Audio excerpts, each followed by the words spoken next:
Shalom, warriors, and welcome to the Daily Warfare Drop with Raphael Rabbi. Today's theme is God multiplies what is in your hand, and scripture is coming to you from 2 Kings chapter 1 through to chapter 4. Warriors, today's reading shows God stepping into real life, not just church moments.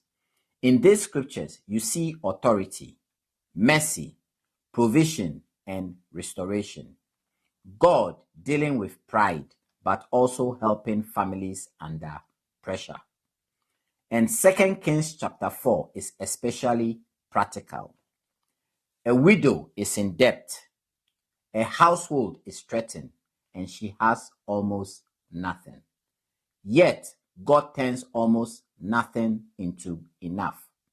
Fellow militants of Christ, be honest now and answer this in your heart by the Spirit. What do you have in your hand right now? It may feel small, little money, little strength, little support, little peace. But God often starts with what is already in the house. The widow had oil.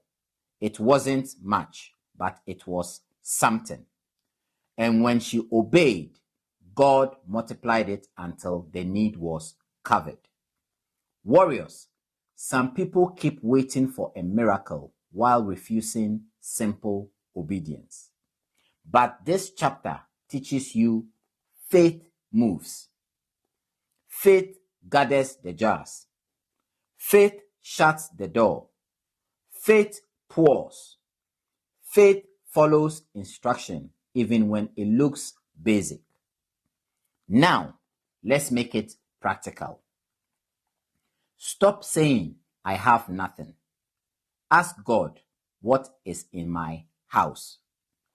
Is it skills, time, a relationship, a small resource, something? Obey one instruction God is giving you. Budget, cut waste, work diligently. Stop borrowing for image. Stop gambling for quick money. If fear is heavy, worship while you work. Don't wait for failings. If debt is crushing you, pray, plan, and act with integrity. No shady shortcuts. And if you've been ashamed to ask for help, seek wise counsel.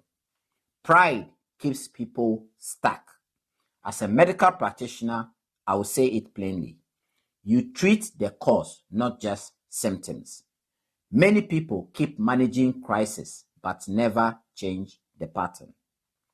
God's wisdom gives you a new pattern. Here is today's warfare truth. God can multiply the little when you act in faith and stay in obedience. He doesn't just provide, he trains you.